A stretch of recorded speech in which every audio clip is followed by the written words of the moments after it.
All right, match 4, starting in 3, 2, 1, go.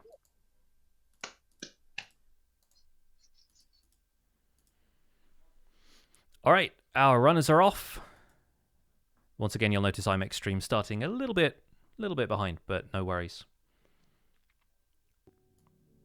I'm going to roll up the volume on Imek You have to stream see this a time. really good into Creeper Woods time, and that's something I want to see a sub 4 before this tournament's over. Yes, get those clicking fingers warmed up. Imek with the 240 into camp. And yeah, so this time around, we'll see if Yom gets the torment he needs, but he is pretty desperate for it, I think, at this stage to stay in this one. If Imek takes this one, then it is all over. A 3-1 victory for Imek, but Yom could force a decider here. Good, which would make things really interesting and fun to watch for us. Because it's always fun when there's a certain level of tension. Yes, we want drama is what we want, and that's definitely what we got with the semi-finals. I feel like the first couple of matches kind of went through pretty quickly in the heat stages, but since then it's actually gone to best of 3 more often than not. So yeah, we'll see a best of 5 here potentially, a 5-match playthrough. All right, and typically longer sets do tend to favor the better player. Not that I'm saying either of these players is better than, one of the others, but that's one thing that consistency, like a player who's not as good is more likely to win 1 in a row than they are to win 4 in a row, right? So yeah, it's a good start for Yom getting a wolf armor pretty much straight away. I think he's really been lacking good armor later in the run, and obviously any gear you get at this stage, regardless of what it has, is going to mean increasing your power level for future gear. So he's going to be happy that he at least got that and not a level 1 sword from that chest. It'll help him get some XP faster too. So Yom is pretty happy. Imek pulling Hunter's armor with some blue enchantment. I couldn't quite make out what it was, but maybe it was swift-footed. That would be pretty good for Imek. One thing that you can really notice here with the version differences is Yom is going to be getting all of the emeralds where Imek might not, because it's not as much of a time save. There's just more of a magnet on 1.5 emeralds than there are on 1.4 emeralds, which is what I'm assuming he's playing on. Yeah, they're going to be drawn in from a slightly further radius. And oh no, Yom getting stuck there. Yeah, that's unfortunate. The roll there is pretty tight, but a lot of these runners will see this. This is the loop. This is probably one of the slower Creeper Wood seeds, because you have to kind of double back on yourself through this area. There's no shortcut. And the only shortcuts you can really take are rolling from advantageous areas of that bridge. So yeah, kind of unfortunate that Yom got stuck for a couple of seconds before he could roll again. I don't know why Imek didn't opt to pick up that strength potion right there. I mean, he doesn't really need it right now, but there are a lot of enemies there, and I'm going to assume that he maybe has Swiftfoot on his armor, because he is killing a lot more enemies than he has to. So I guess we'll see up here after he's able to dodge these enemies whether he enchants his armor or not. Yom coming up to the first pig. Let's see what he gets. He gets a sword. I think that's level 1 because it doesn't have an up or down arrow on it, and at least gets a TNT so he can make short work of some of these Vindicators if he wants to. So Imek not enchanting, which would suggest to me that he does not yet have Swift-footed, which is good news for Yom and good news for us if we want a game 5. Yeah, he picked up a swiftness potion there, so he had a very brief swiftness effect. Going for this gold chest, which I don't think Yom saw, and he gets an axe out of that, which is going to be a higher level than his sword. Yom throwing the TNT there to finish off some of those axe murderers, and getting a death cap from the pig. Okay, so Imek at least gets a better artifact drop from the pig there. Imek has the side advantage here. We'll see what Yom's able to pull from the shot, but we saw earlier that death cap Dogbone was able to keep up with just 1 pair of boots. And these runners have had pretty good luck today coming out of Creeper Woods. I don't think that any of them have just gotten Dogbone directly from the chest that rewards you for beating the level. Well, we'll see if that happens to Yom. If it does, then yeah, I'm thinking advantage Imek, but who knows? They could have any kind of luck coming out of here. Oh, well, we'll see in just 1 second. Yep, Yon once again not going for the cutscene dialogue skip, and to be fair, considering what happened to Imek earlier, I can imagine they're both a little bit cagier around that now. And another pair of boots. That is There it is. And a wolf armor with swift-footed, so that's looking pretty good for Yom at this point. He'll be happy with that. All right.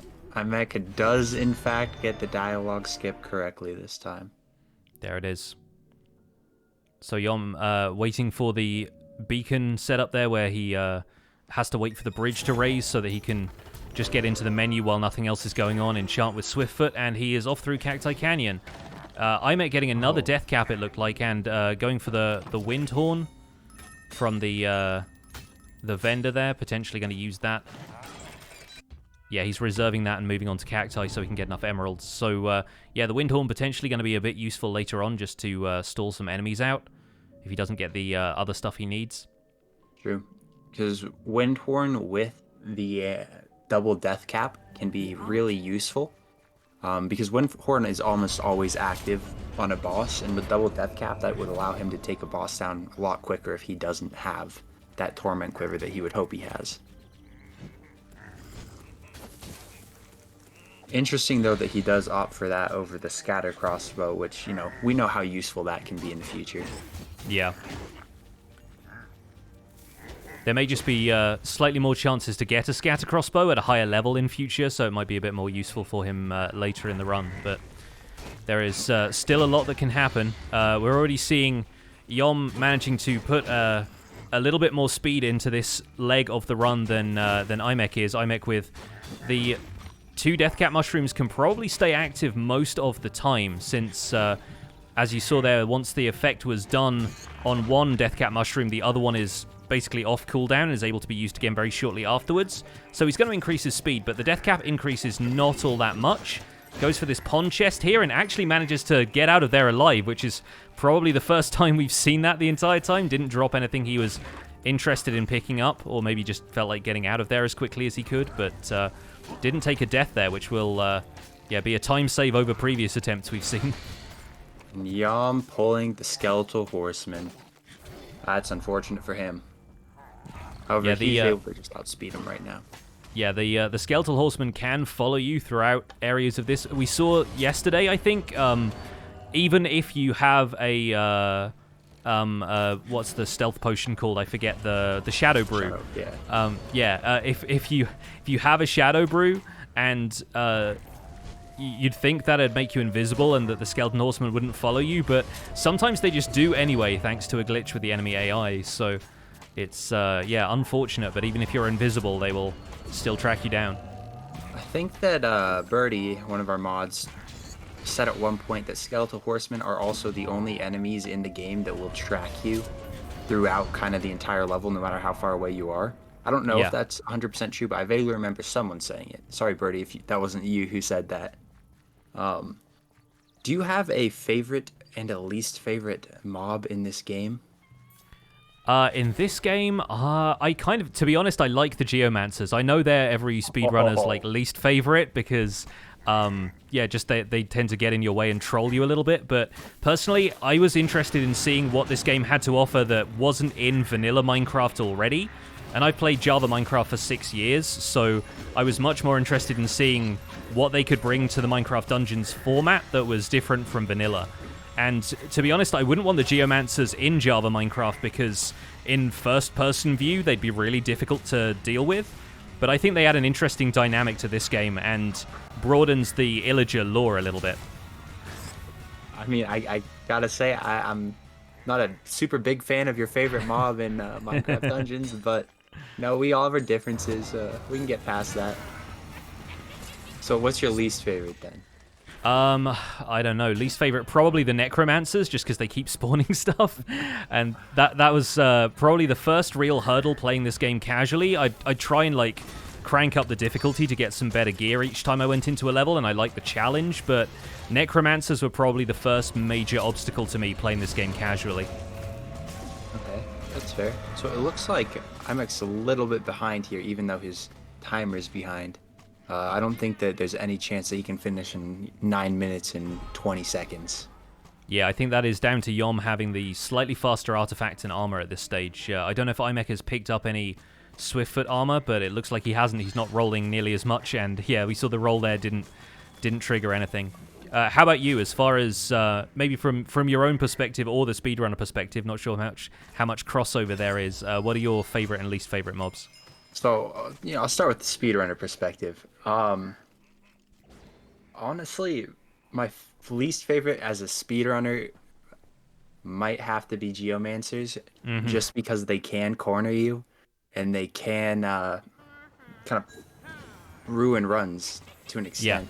If you get two Geomancers in one place and like they have those like C-shaped or U-shaped like sections of walls they bring up, then they can basically just trap you in an inescapable cell, which can be a little bit tricky, especially if you got some mobs in there with you. So yeah, no no surprises there. Totally understand. I'd say on a personal level, my least favorite mob is the baby zombies, though.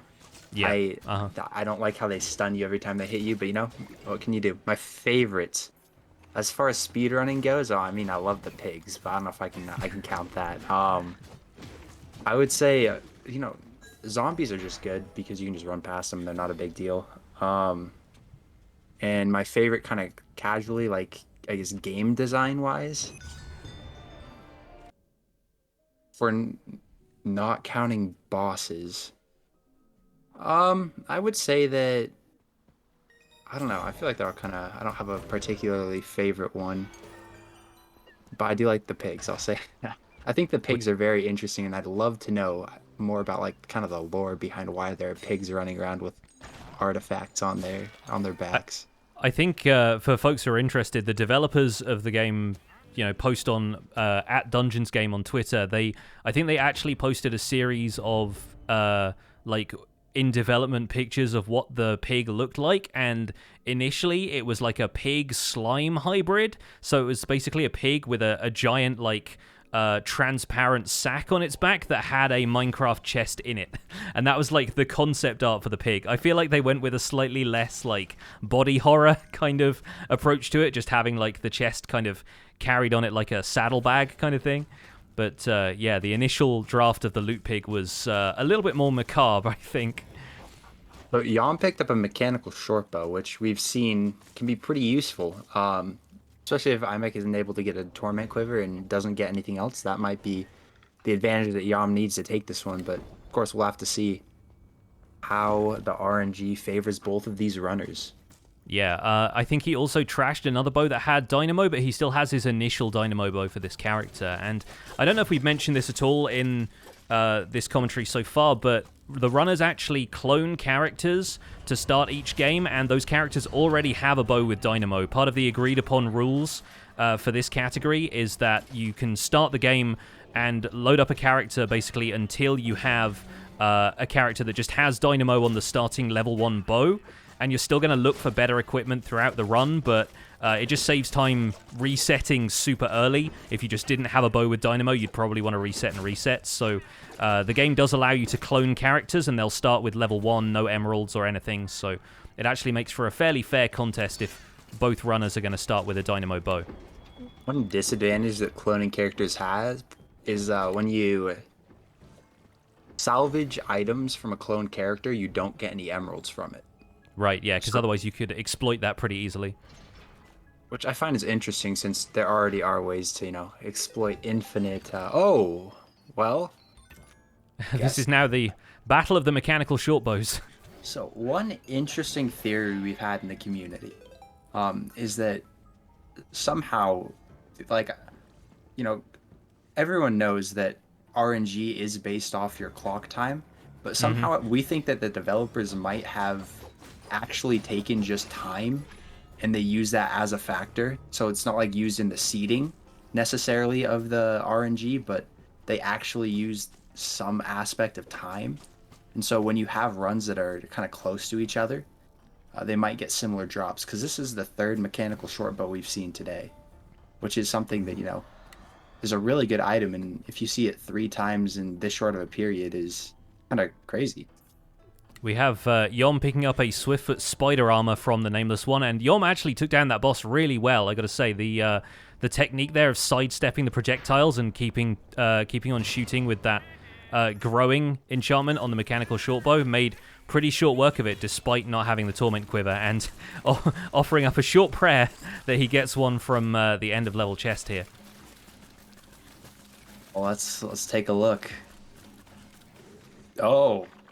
Yep, there it is. Okay, so Yom is finally able to get that Torment he wants, and is going to be able to go into Redstone Mines with a Dynamo level 1 bow, which is pretty much all he's going to need. Yeah, Imek's got a lot of catching up to do, for sure, if he wants to be able to win this one.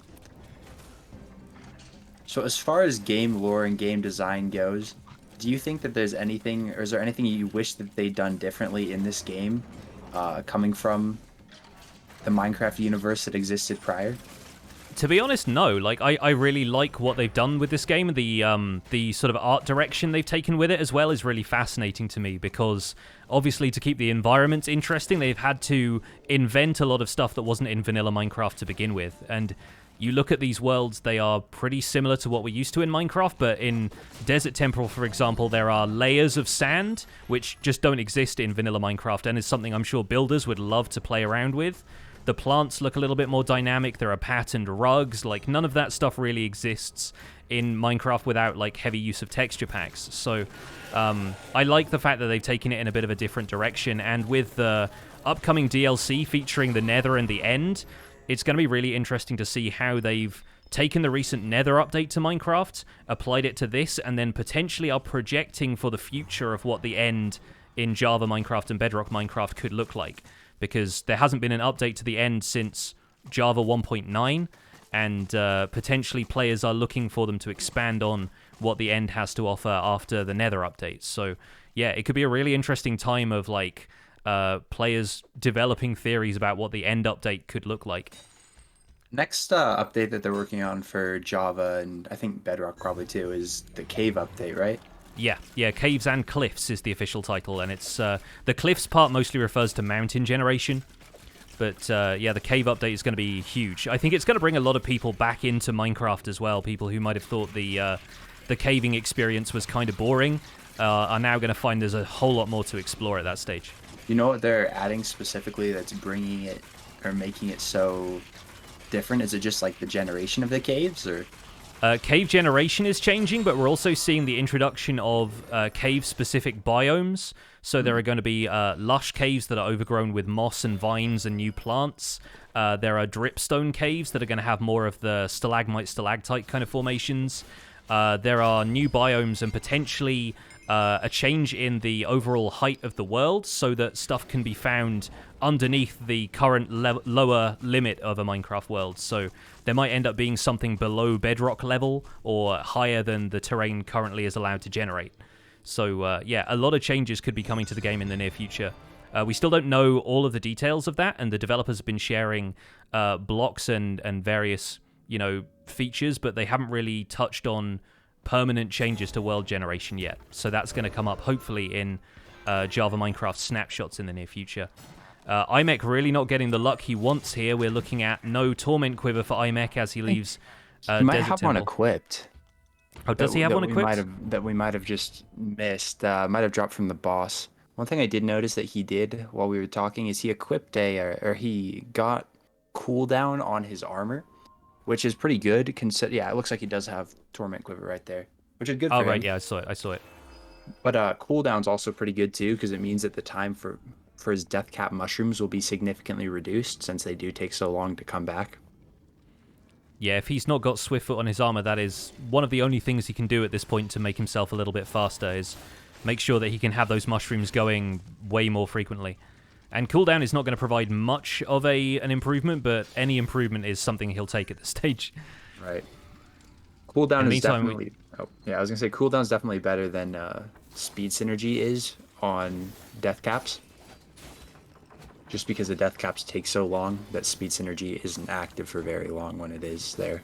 Yeah. In the meantime, we've got Yom already heading off through Fiery Forge, and both players with the Torment now, so this is going to be still pretty close, but I think the speed artifacts and the Swiftfoot enchantment are going to be putting Yom ahead.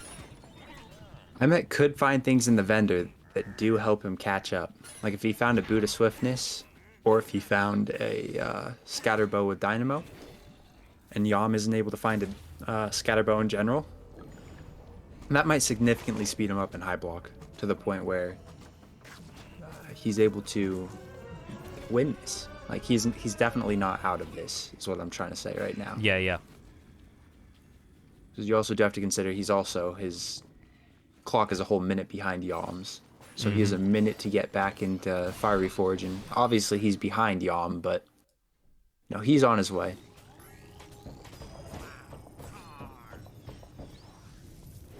So what got you into streaming Minecraft? My brother-in-law got me into Minecraft in general, and at the time I was playing Minecraft on the Xbox 360, so I started off, just kind of playing casually. My brother-in-law had started making Minecraft videos from a server, and I was just kind of keen on seeing what he did. And then he had a bunch of spare PC parts lying around, so he built me a PC from scratch and said, hey, just come and play with us on this server. And I was happy with that because I hadn't really had a chance to play Minecraft with anybody else. I didn't really know anybody else who played the Xbox version at the time. So I got into making YouTube videos at that point, and streaming was kind of the next logical step at that stage. I'm more of a YouTuber than I am a streamer, even now. Like, my stream schedule is still kind of part-time, but it's just fun. I think the community around Minecraft has just grown and grown, especially over the last few years. We've seen a lot of people coming back to Minecraft who used to play, and even now, like, a bunch of streamers start, like, multiplayer servers and stuff like that. You find waves of interest kind of coming and going from the game. Like, Imek's almost a full level behind him right now, but yeah, I think we saw Yom hitting the Fiery Forge cores at about 19 minutes, and so Imek now already at 19:45. We're seeing him dropping a fair bit behind. Okay, that's interesting. Are you full time with YouTube then? Yeah. I've been full time with YouTube for about like 18 months to 2 years now. Sweet. You've been enjoying it? I'm assuming you're enjoying it because you're still doing it. I mean, yeah, absolutely. It's great being your own boss. Having worked like traditional jobs for a good decade or so, it's really nice kind of doing my own thing. And the community's been so supportive of pretty much everything. I try and diversify a lot of stuff where I can. So I've got the YouTube channel, the Twitch channel. I run a Minecraft podcast called The Spawn Chunks, and I also do the Hermitcraft recap, which recaps the Hermitcraft SMP every week. So there's fingers in many pies. Like, I do a lot of stuff, and getting involved with Minecraft Dungeons was one of those things that was naturally going to happen. We got a key seed for High Block here as well. Yom reaching the key at this point, and not having enough souls to activate Torment, and probably not wanting to mess around with that too much at this stage, but grabbing a Shadow Brew and heading for the key there, if he can find it, which seems like it's on the upper position of the level. I've been... Sorry, go ahead. No, I was just going to say he took the wrong path there, but it's not going to be too big of a deal. Yeah, this is still going to be faster than taking on the ambush. The ambush loses you about a minute and a half, and obviously this is all going to be dependent on how quickly he can take care of these enemies. I think, once again, he's suffering from having a fairly low-level armor at this stage, and the spider armor doesn't offer a huge amount in the way of protection, but yeah, hopefully he'll be able to get that key to the door. Yep, loses it briefly, but regains it, and... yeah, he's just going to try and kite the enemies away here so he can double back around them and get through scot-free. Very, very clean. So what does SMP stand for? Because, like, I've seen it everywhere, like there's a Dream SMP, which is literally all over, the recommended page. What's SMP? It's the big thing. SMP is survival multiplayer, and it's just, playing the survival version of Java Minecraft typically on a multiplayer server. Okay. The single-player equivalent is SSP, so Survival Single Player, and it just helps to differentiate between the two, because I mostly play single-player. Like, most of the time I have a single world in Java Minecraft that I do all of my videos and streams from, pretty much, and I've diversified a little bit, but it's often like these multiplayer servers will go in seasons. There'll be sort of long-term progression, and members change as you go from season to season, but... it's just like a big group of YouTubers or content creators all doing their thing on the same server. Exciting. Do you find it more enjoyable to play by yourself then, or what's the reason that you more so choose to play your own, play I, single player instead? I think it's more about just having more control over the world at the end of the day. I mostly make tutorial-based videos, so I'm playing survival Minecraft, but teaching people how to build automated farms for resources and just kind of like a little bit of building here and there. Right now I'm trying to work on a museum project where I obtain one of every block and item in the game and put them all in a museum so you can walk around and see everything. And like the tutorial aspect of the series means that a lot of the time I take things slowly, where the pace on multiplayer servers of people who play full time often means that, you know, you get a ton of people rushing the end objectives really fast, which just wouldn't work for me in the tutorial format. So I think it's really nice to be able to play at my own pace. Oh, Yom picking up a scatter crossbow there, which potentially means he's looking at the Torment Infinite as he goes into the ambush level of High Block Halls. Imek just finishing up Fiery Forge, looking to be pretty far behind at this stage, being able to use that Torment Quiver to beat the bosses, but still with a 23-21 out of Fiery Forge. So nothing great on the scatter crossbow, but Yom's been doing pretty good at not dying here. He was kind of cornered a little bit earlier, and he was able to survive that. He only has 2 lives left, including the one that he's currently on, so does have to be kind of careful, but 2 lives into the ambush is nothing to worry about. Imek picks up a scatter crossbow from the merchant as he heads into High Block Halls, looking pretty happy with that, but Yom is already at the throne room waiting for those waves of enemies to come down, so he won't have the dynamo advantage, except he's probably going to use it on the first wave here because of these like slightly tankier enemies.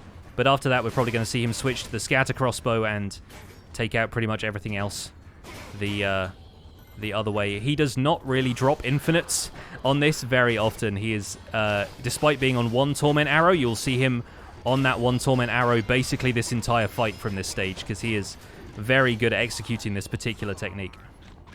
Yeah, he should be able to get through this, you know, without dying, without losing his torment. But even if he does die, he still has enough souls in the back to be able to pull a torment quiver out of his back pocket if he needs it.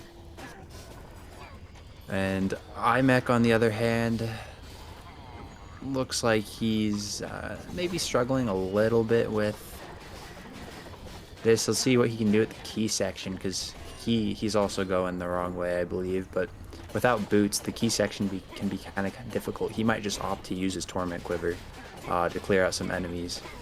This was something interesting we saw in the race between, I think it was the Yom Cookie matches initially, was that Yom and Cookie were playing on different versions, and the key actually spawned in different places, despite the fact the seed was the same. So I'm not sure if that was just some kind of weird discrepancy behind the scenes, but I don't think we had seen that before. So it was kind of weird, maybe a difference in the way it generated between 1.4 and 1.5. Yeah, that would be really interesting because like all the other RNG seem to be pretty, you know, similar. Yeah, consistent. Yeah. So I don't think that's not RNG though. That would have to have been. I guess it is RNG, but it would have to been something different about like the level spawning. That would have been, I don't know. It is an interesting thing to think about. Yeah, and it's a 50-50 split either way, so you know, it could have just been sort of weird luck, but either way, we didn't see that come up at any other point during these runs, so it's just kind of bizarre that for one person it was above, the other it was below. Right. What was your background before you started YouTube? I used not too personal. No, I used to work for a couple of different software companies. I worked for Disney Interactive for 4 years, doing online moderation for Club Penguin and a couple of other games. So yeah, if anybody in the chat remembers Club Penguin, I probably banned you. But outside of that, yeah, I worked a couple of jobs. Started working from home in about 2017, I guess. And yeah, got a job just working for a software company doing part-time email support from there. But that allowed me a lot more time to work on YouTube stuff behind the scenes. So that was a pretty good gig for me, and was able to grow my YouTube stuff from there. Sure. I know that, you know, a lot of people who watch you and a lot of the dungeons runners in general are kind of new to content creation.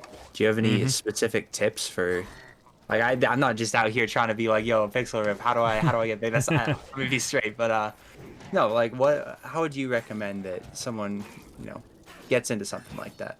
Well, it's all about being consistent and just playing the stuff that you want to play. I think for a lot of people starting out with stuff like this, you see it here, people sharing their passions, people streaming speedruns because that's what they like to do in their spare time. And I've heard it compared a couple of times. We got a Vindicator just following Yom through the level. I've heard it compared to just like hanging out playing video games with your friends. And so like that's the way a lot of us like to think about it. You just kind of treat it like you're sitting on the couch with some friends, and you don't have to put such high stakes into it in the beginning when you're just kind of like, gathering a community. Unless you have like really specific ideas for what to do with your stream, just play whatever you like, and the world is big enough that there are going to be other people out there with the same interests as you.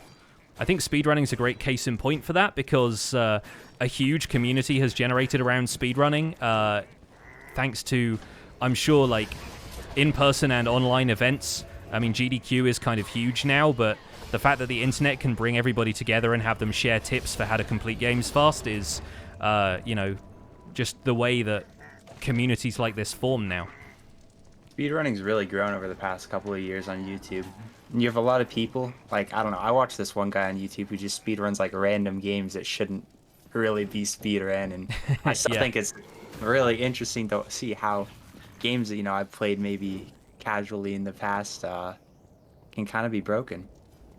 Yeah, it's really fascinating. I've gotten into watching speedruns through events like GDQ, and the range of speedruns has always fascinated me. I mean, you've got games like this, and between this and Java Minecraft, they're both just so different from each other for obvious reasons. But, you have whole blocks at GDQ events of people playing, like, really bad games that just, like, either should never have got made or are just kind of janky, and the movement is really difficult, or they're just old, and so the inputs don't always register, and the quirky aspect of it means that they're just kind of weirdly adorable and beloved by the community. And so I always look forward to the silly block and all of that kind of stuff from GDQ. But on the other end of the spectrum, you have people running stuff like Celeste, which is so incredibly skill-based and takes like hundreds and hundreds of hours to really master. And I still play Celeste casually, and I'm picking up tips from speedrunners, but I have no idea how those people do the things they do. So it's such a broad community. It's something basically anybody can get involved in. And it amazes me how many people watch some of those speedruns from the older, jankier games at GDQ. Yeah, there are still a lot of like 60, 70,000 people for games that, no one would watch otherwise, besides it's the funny. small community. You get trends with that stuff as well. Like, they recently, somebody, like a fan, remastered those old Legend of Zelda CDI games that are just, like, really bad, but have fully hand-drawn cutscenes and voice acting and stuff. Mm-hmm. And they recently ran those at GDQ, but using the original CDI copies that people still owned. So it's, really interesting to see these games that have just been a meme in the community for so long. We have Imek full-on quitting. I don't know what happened there. Did he... I think he probably knows. Maybe someone typed in chat, yo, he's on our trilogy. Yeah, I couldn't tell if maybe he quit out of a level slightly too early or something, but yeah, he's just not getting what he wants. And yeah, Birdie is saying he returned to camp. That sucks. At that stage in the run, that's got to be really, really, really tough. Well, that we can call it right there. I'm not heading back in. Let's unmute. Well, it looks like that went kind of interestingly for both of you, but sure Imek defaulting there at the end and Yom just finishing up. So, Imek, unfortunately, it looks like returned to camp again on that end of level skip. So Yom was on pace to win that one anyway. Yom has basically just finished up. So, it looks like that's a 2-2 across 4 games. We are going to a 5th deciding match, the drama. And I hope everyone in the chat is enjoying. Yeah, I'm just finding a way to stay calm here. You got the torment that time though, so a little bit happier with the gear. I was bootless the whole run, so Imek, I'm not supposed to be giving you advice, but maybe consider not level skipping. Yeah, I told you I'm not doing this right now. I don't